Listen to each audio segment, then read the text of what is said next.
to the theme, which is astigmatism, I will present two cases which I find interesting, and then we'll go through a video, real-time surgery of a colleague, and then find out of the technique what we can avoid or what we should or should not do. So this first case, it is a woman, a 61-year-old woman from Sao Paulo, and she has presented low visual acuity in the right eye for 2 years. So she came with already a diagnosis of cataract. Her medical history was unremarkable. She had undergone cataract surgery in the left eye some years ago, and with no other remarkable findings in the family. So what we have here is in the right eye, best corrected visual acuity was 20/80, which is the eye of the cataract, and astigmatism of 2.25. While the left eye it was 20/20, although it did present astigmatism because it was performed later.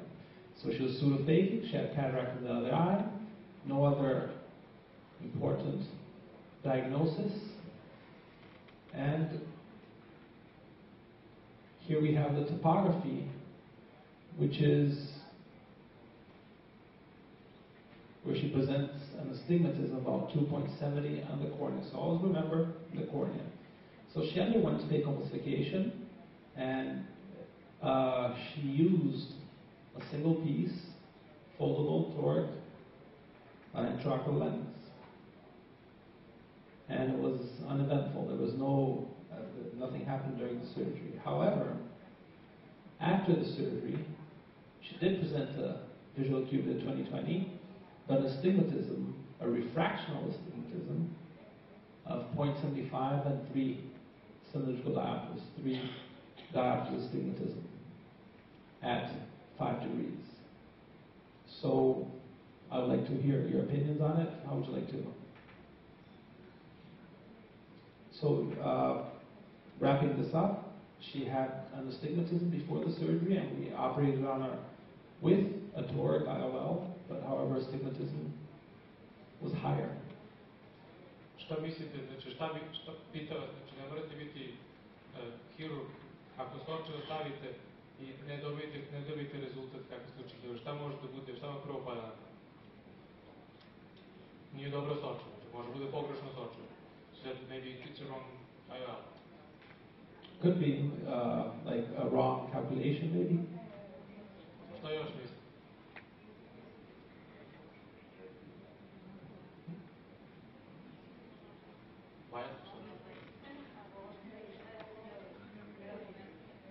Maybe keratometry and some the calculation they were wrong. The cornea, the measurement of the cornea was wrong. That's an option too. Maybe they listened to my presentation. Could be, yes, but that's a good option. But if we look at it, što još može da bude, znači ako stavite ispravno sočivo koje je bazirano na ispravnim kalkulacijama, stavite ga pogrešno, da ćete imati ispravan rezultat. We have a 2.25 at 180 refraction and increase, so it would have to be really wrong, the measurement of the cornea.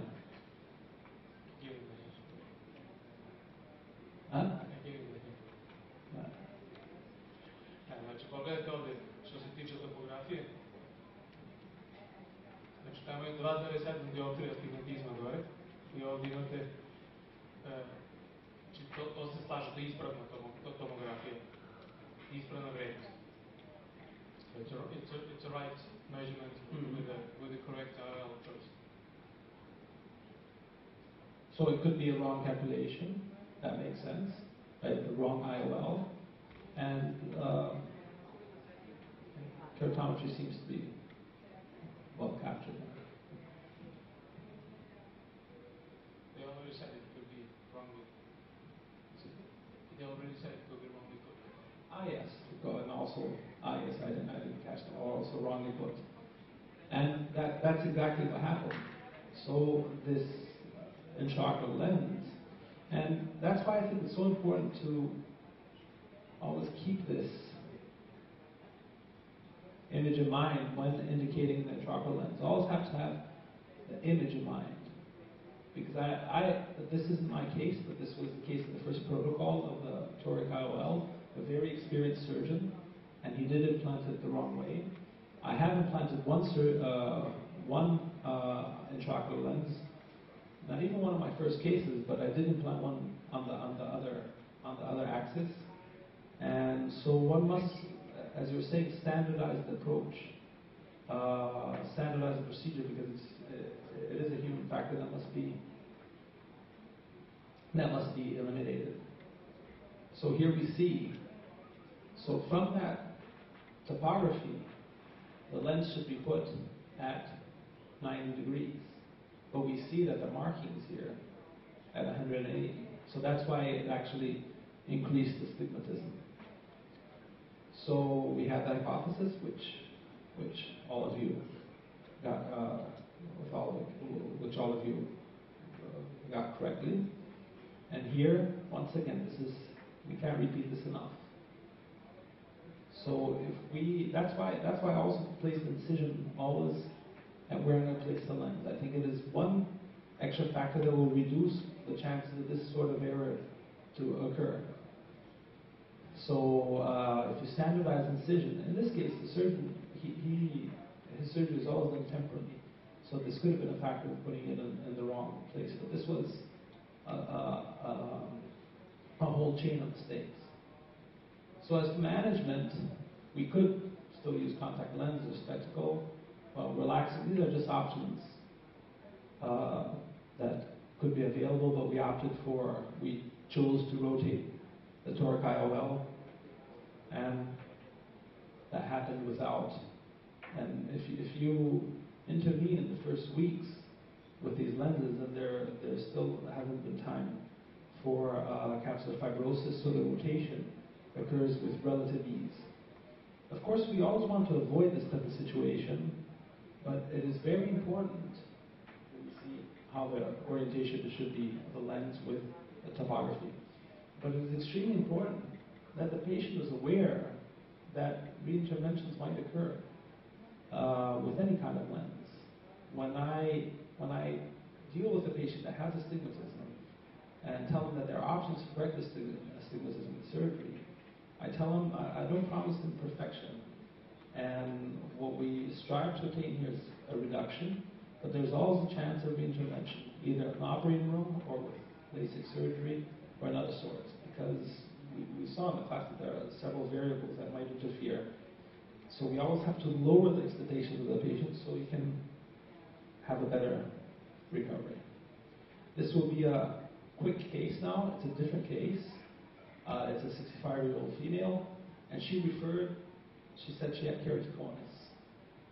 She always used fluorocarbonate lens, rigid lens, and she had this refraction, which is a -7 with -6 at 90, and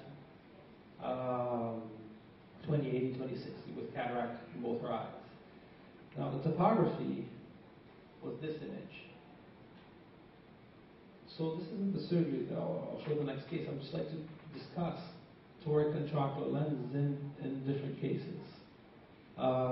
Would anybody like to say something about the diagnosis or have any questions in relation to this case? So in this case, well, it's not really keratoconus, but I think I saw a case before of pellucid marginal degeneration. And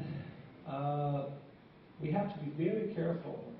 We have some cases of keratoconus, post-arcade patients that have been treated with monofocal intraocular lens. Remember that the diffractive toric intraocular lens, they only have a certain limit. Over that limit, only monofocal intraocular lens. But whenever you have a regular cornea, I don't think the diffractive toric IOL lens should be considered because they would interfere too much with diffractive rings. In cases such as post-radial keratotomy patients, or keratoconus, or other type of degeneration of the cornea, we should always observe certain conditions. This patient, she had been living for the past 40 years using contact lenses and with a very high degree of correction. If we look here towards the center of the pupil, you have not a regular astigmatism, but you have a certain orientation And this orientation coincides with a refraction. So that would be one standard, that would be one criteria to indicate this sort of surgery with a toric intraocular lens. When we approach this patient, it is very important to tell her of the possible results. And we have to be extra careful with this type of indication, because if we put a toric IOL and we have to interfere in the cornea later, if we have to either the degeneration progresses and she has to go to a transplant, or she has to do anything else to the cornea, everything that was done, everything that was obtained with the toric IOL will be lost. So if there is a chance, a moderate chance of her going through corneal transplantation, then you shouldn't implant a toric IOL, because once you put in the transplant, then you might get a reverse astigmatism. Any kind of intervention in the cornea, it is better to use a monofocal conventional IOL and then treat the astigmatism in any other way later. In this case, the patient was very well oriented. She knew that the chances that there was a high chance of intervention. She also was oriented in relation to further procedures of the cornea, but she was very motivated to go for surgery because of everything she had to use, and she had already developed intolerance to contact lens. And this is the final result. We have a significant residual astigmatism with hardly any myopia, and with a very good vision, better than before. This patient right now, she's very happy considering her vision before. She hardly ever uses spectacles. It is a patient that had very low promise, and according to what she expected, had a very good result. So what I want to say is that in special cases, we may use toric intraocular lenses, but they have to be chosen very carefully. And here, and also we can finish the meeting, maybe we should shut off the lights. This is the surgery of a colleague, and we saw the end result with the implantation of the lens. But here we see it is the right eye, and the orientation of the lens is towards the left. So it is more complex to perform the incision at the direct axis of the lens. The eye is a bit rotated, so it's a little bit hard to see that.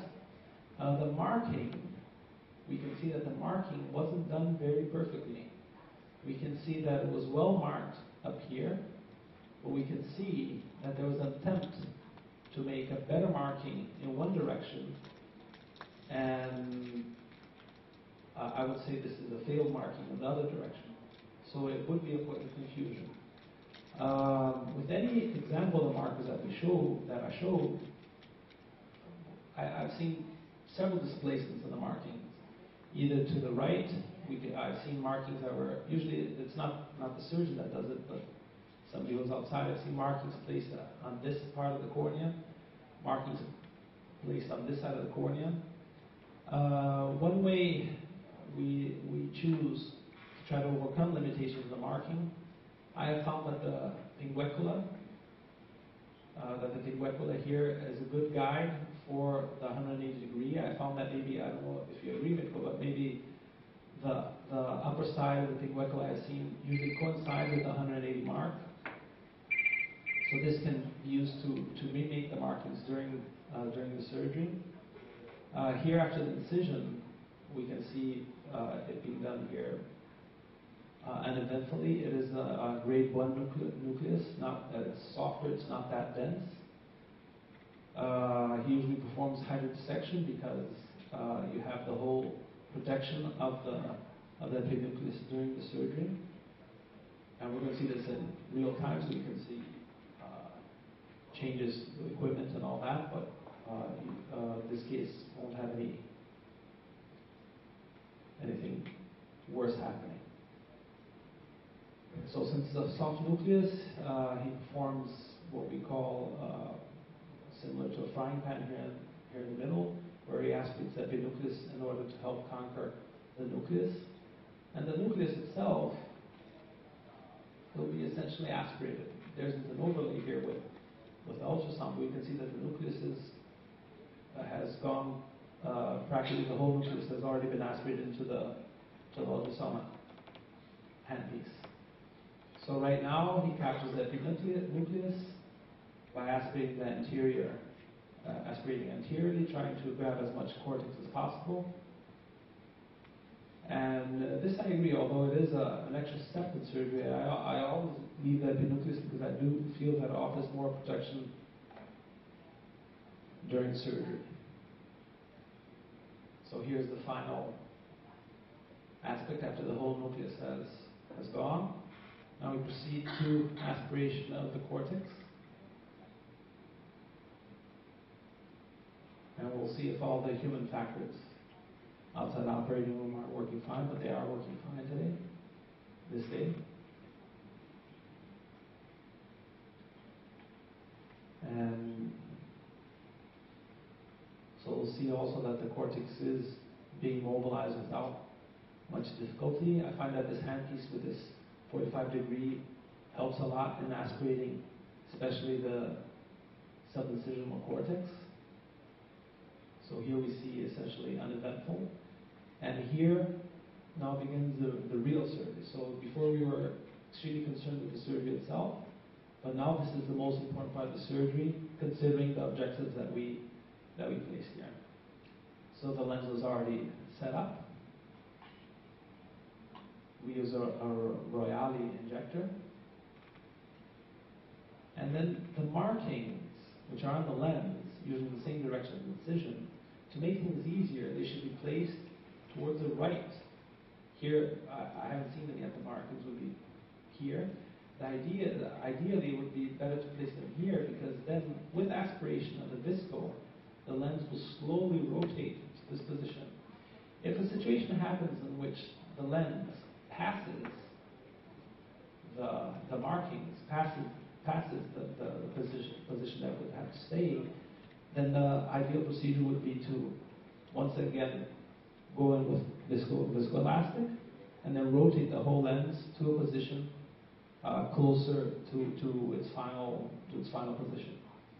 Now with these lenses, with any single piece lens, the maneuver of aspirating viscoelastic underneath the lens is very important, because these lenses, they have this close relation to the capsular bag that they may actually capture viscoelastic under the lens, and this might be a factor of rotation of the lens. So it's very important to aspirate this in general, viscoelastic underneath the lens. Technically, it's not that complex. If you just go underneath the lens, just irrigating, then you will naturally push the posterior capsule away. So that will help a lot in the surgery. You only begin aspirating once you're safely underneath the lens, seeing the entry board, and then aspirating slowly. So what he's doing here is irrigating, maintaining a full anterior chamber, and then rotating the lens so it can maintain a position with the corneal markings. Now, this is where the markings may interfere a little bit. What I would feel is that these markings are out of place. He's hydrating now the incision so you can have a more sealed anterior chamber, and then perform a final check on the position of the lens.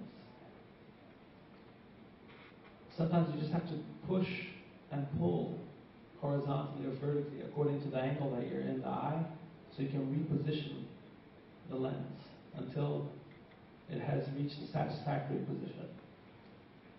Although, as I said before, we do obtain good results with this type of maneuver and with this type of lens, even if these markings were perfectly made, there's still parallaxis.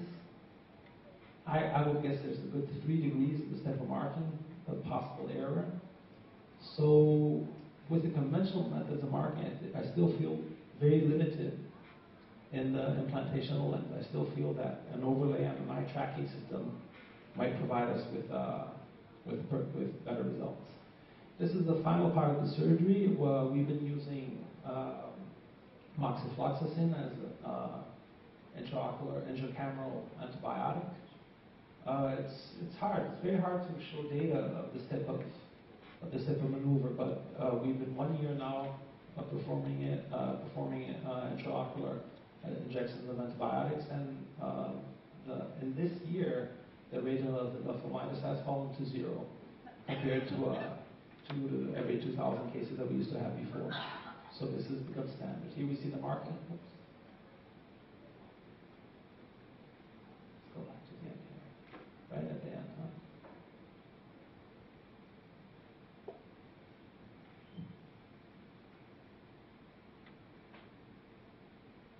There's not. Anyway, so the markings there were aligned. You can see them pretty well. And this is what we face now with standard implantation of toric IOLs. Available for any questions. Thank you very much once again.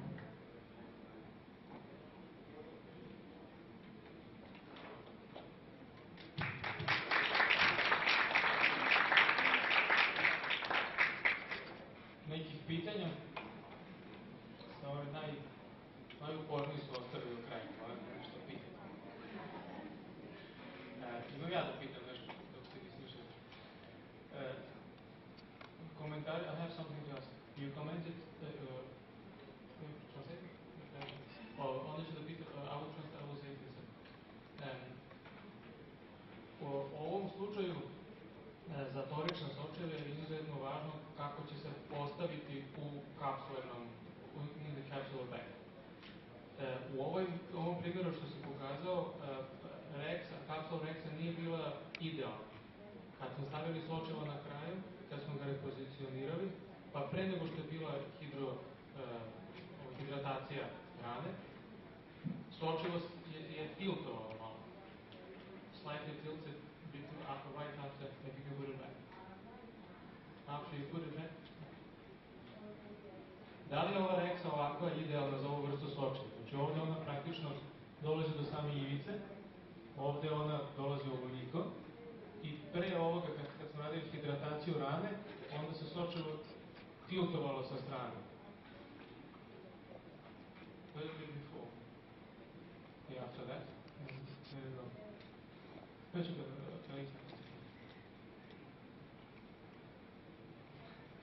tilted completely.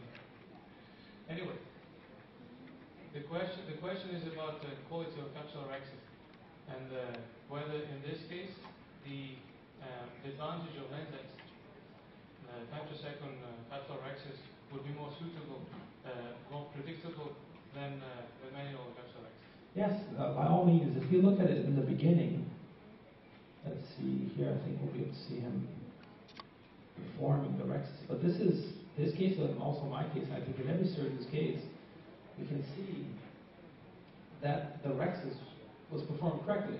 Yeah. It was maybe a little bit smaller, but there's an American doctor, Michael Snyder, that says it's easier to make a capsule Rexus bigger than smaller afterwards.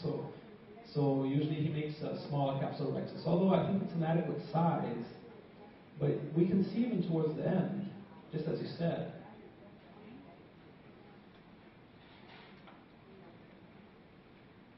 Yeah. We can see some tilting here. Yeah, this, and then it tilts out. And that's normal to happen, and we can see at the end that he repositions it. I'm pretty sure you saw that. And what you have here is what would be ideal. We have a very thin layer of anterior capsule Rexus here.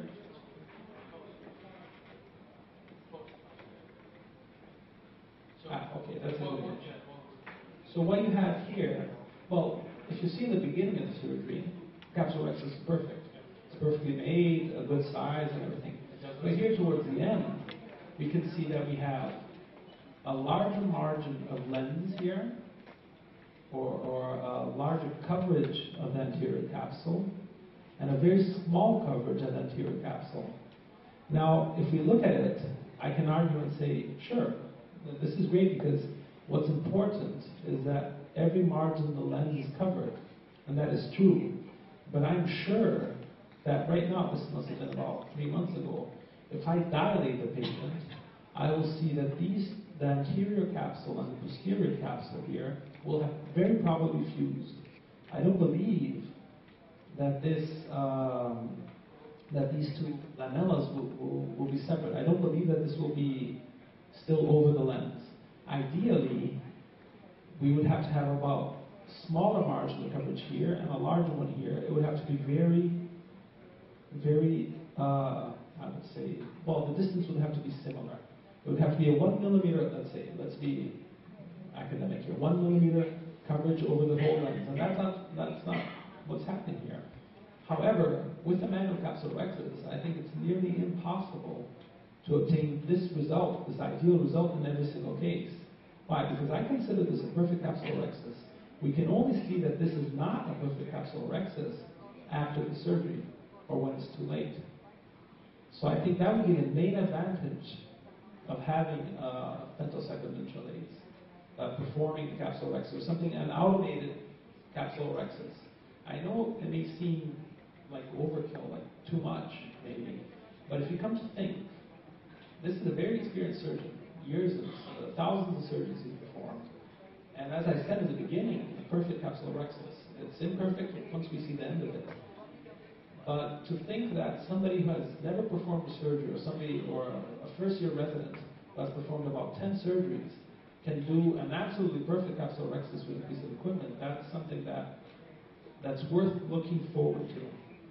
It's not a reality for us right now, but if you see a better solution, then the tendency will be to adopt it. I think the main limitations of the intralaser femtosecond for cataract are for the fracture of the nucleus. For hard nucleus, I don't think the fracture will be able to be made adequately, and also for small pupils and the more challenge. Although you can dilate, well, you can't dilate the pupil before the surgery, but the idea of having a perfect capsulorhexis, 100% of the time, let's try to be ideal. That would be perfect. And I think this case illustrates this very much. I'm going to talk to the surgeon, see if we can see this patient. I'm very sure, because that's what we see. If you don't have perfect coverage, a 1 millimeter coverage, you'll see these two lamellus fused. I don't know if this will have some kind of result in the astigmatism. But if this were a diffractive intraocular lens, then I would think that the patient would have some complaints, especially according to, maybe it wouldn't be at 2020, 2025, it would be at 2030, 2030 going into 2040 with more astigmatism. So that's a very good point. Thank you very much. Još nekih pitanja možda? Niko duši vezanje kapsulorhexis, ništa. Hvala puno na pažnji, onda onaj uporniji će dobiti još jedan plusić čelicu, možete dobiti sljedeći put. Thank you, Johnny, very much for coming, and hvala vama na pažnji. Sve što sam predložio, stojim iza toga, znači imate igrirate žive ljude, Milane i ostale, naročno za predloge po pitanju human factor i šta mi možemo sve da pogrešno da uradimo. Ko bude zainteresovan da to uobliči i u neki rad koji može da ovde predstavi, vrlo dobro došao, to je jedna stvar. I druga stvar što smo se već dogovorili po pitanju oftalmologije, mislim da neki propise, neke stvari treba prodiskutovati, ne možemo menjati propise, ali treba da znamo kako da se postavimo prema njima i kakve vrste izveštaja da pišemo dalje. I najosnovnije stvar, znači za neku vrstu zanimanja treba da znamo šta može, šta ne može, da onda kad pacijent dođe i hoće ovo da kaže nemoj to da radiš ili to radi ili menja zanimanje. Hvala puno još jednom. Uživajte.